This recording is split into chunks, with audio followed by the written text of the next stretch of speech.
What's up, movie crew?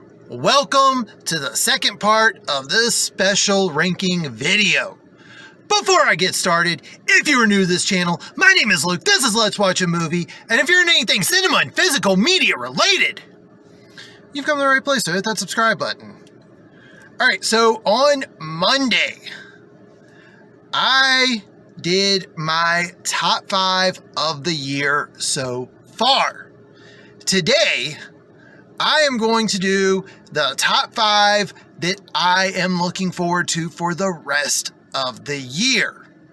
Now, I did start with an honorable mention last time, so let's get into it. We're going to start off with an honorable mention, and then we'll get into my 5 most anticipated movies for the rest of the year.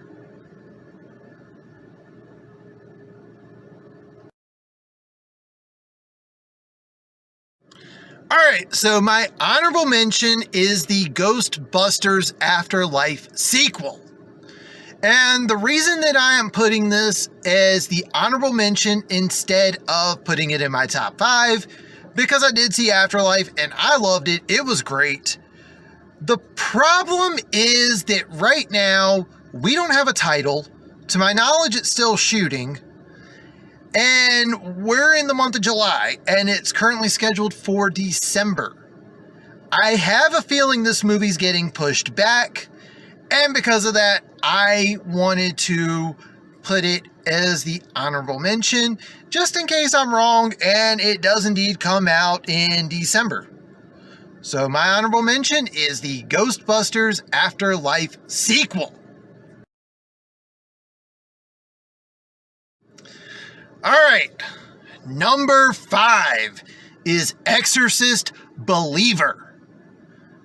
Alright, on one end, I am looking forward to the fact that we are getting a new Exorcist movie. I like the fact that it is being made by Blumhouse. Now for the good and bad with this one is that it's made by the same people that did the Halloween movies. So on one end, Halloween 18 was really good. Halloween Kills, not bad. Halloween Ends, I don't talk about. So, on one end, this is a franchise I like, and there's also people attached to it that have done good with some of the other movies that I grew up with.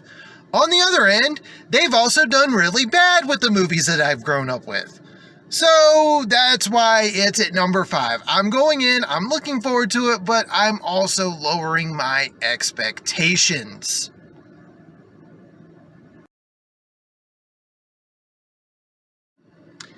At number 4, and I don't know if I'm doing this because it's the 4th movie in the franchise or if it's just because of pure luck, but I am putting Expendables 4 at number 4. Alright, the first movie, I love it. It is great.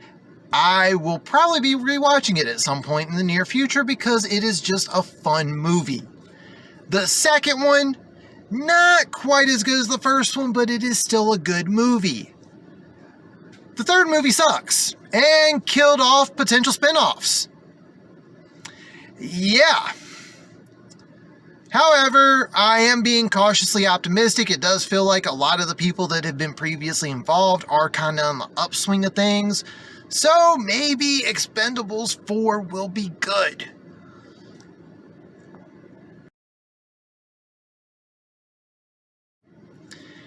Number 3, I am putting Blue Beetle.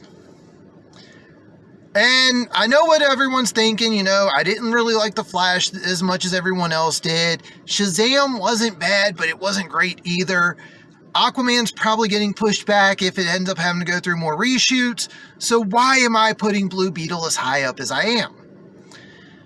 Being a comic book reader, Blue Beetle's a great character. This is a really good character for them to try and do something with. I don't want to say that this could be for DC what Iron Man was for Marvel. I'm not saying that.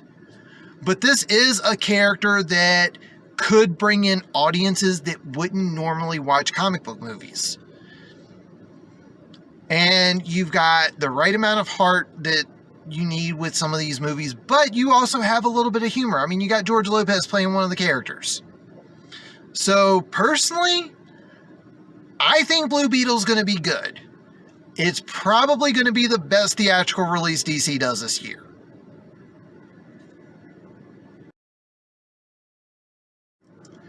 The runner-up.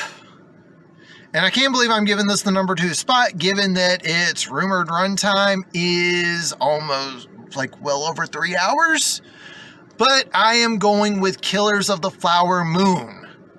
This is the latest directorial feature from Martin Scorsese, and it stars Leonardo DiCaprio. So we've already got the magic team up right there. Yeah, Irishman was a little too long. Silence was a little too long. But at the same time, The Departed's great. It's almost 3 hours. Wolf of Wall Street is great. I honestly think that Martin Scorsese's going to knock it out of the park with this, especially given how long he's been wanting to make this movie. So I've got to give it my runner-up spot. I'm hoping it gets a bigger theatrical release than The Irishman did, because I know this one's also a co-production with Apple. So hopefully we get it in theaters for a little while.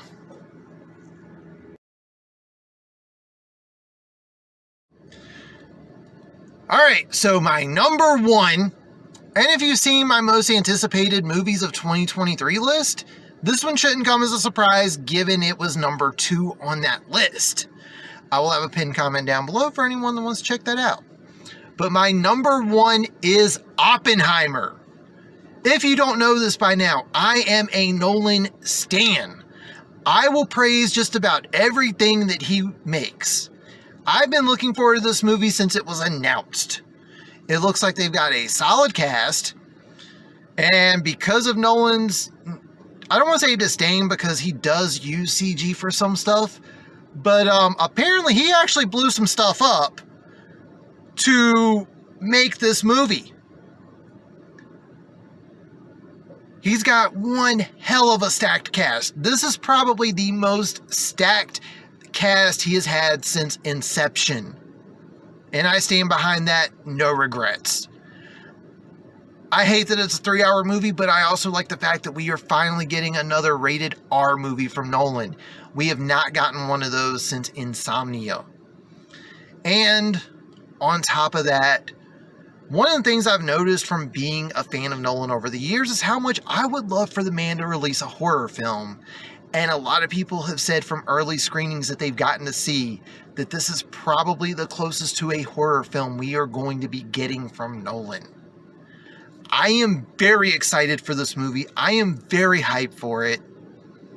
It is my number 1 for the rest of the year for a reason. Yeah, I didn't like Tenet, but that's one movie out of how many? This had to be number 1. There's no other thing even close. And that is my most anticipated list for the rest of the year. So, as always, if you are new to this channel, hit that subscribe button. You like what you see, leave a thumbs up. Comment down below, what are your most anticipated films for the rest of the year?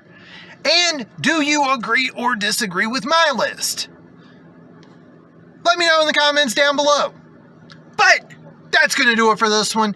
Thank you all for watching, and tune in next time.